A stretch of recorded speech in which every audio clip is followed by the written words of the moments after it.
Assalamualaikum adik-adik, salam matematika. Pada kesempatan kali ini, kita akan membahas materi matematika kelas 9, yaitu peluang. Kita akan membahas mulai dari pengertian hingga cara menentukan peluang suatu kejadian. Oke, langsung saja kita ke pembahasan yang pertama, yaitu definisi peluang.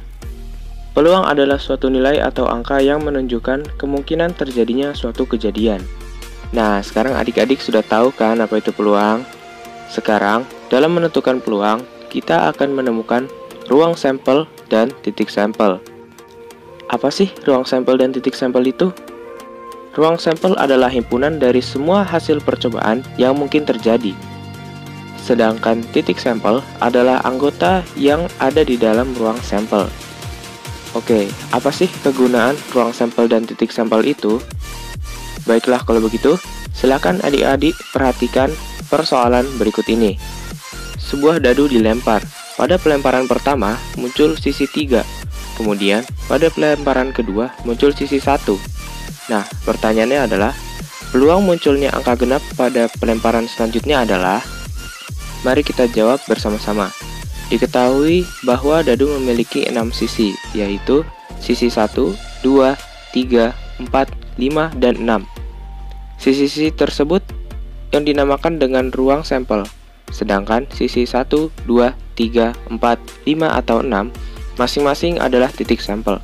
Jadi, jika ditanyakan peluang munculnya angka genap, maka titik sampelnya adalah 3. Mengapa demikian?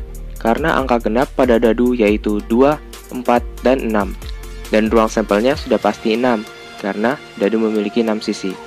Sehingga peluangnya adalah 3/6 atau 1/2. Dari mana sih 3/6 itu? Nah, 3/6 itu merupakan peluangnya, di mana 3 merupakan titik sampel dan 6 merupakan ruang sampel. Bisa kita cari dengan rumus peluang suatu kejadian. Dengan rumus PA sama dengan NA per NS, dengan PA adalah peluang kejadian A, NA adalah titik sampel kejadian A, dan NS adalah ruang sampel kejadian A. Dalam menentukan ruang sampel, ada beberapa cara, yaitu yang pertama, dengan cara mendaftarkan satu persatu. Cara ini merupakan cara yang paling sederhana, di mana kita akan berusaha mencari anggota ruang sampelnya dengan menyebutkannya satu persatu. Cara kedua, yaitu dengan menggunakan tabel. Cara ini dilakukan dengan menggunakan bantuan tabel untuk mencari ruang sampelnya. Cara ini sering digunakan untuk mencari ruang sampel dari kejadian yang majemuk atau lebih dari 2 kejadian. Contohnya, ruang sampel dari pelemparan 2 koin. Bentuk tabelnya adalah sebagai berikut.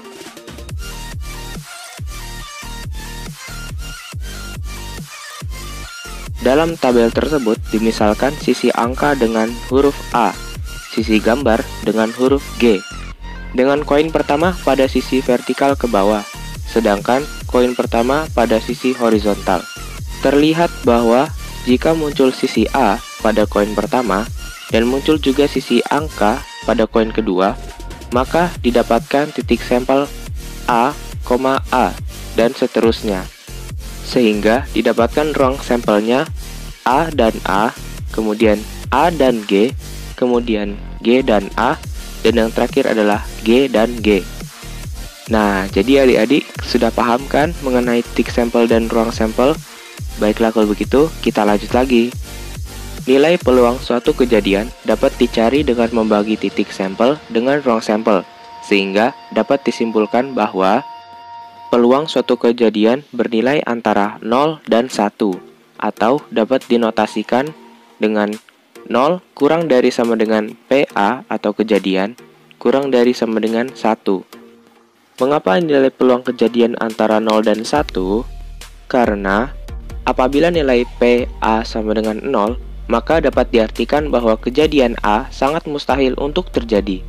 Sedangkan jika nilai PA sama dengan 1, maka diartikan bahwa kejadian A pasti akan terjadi.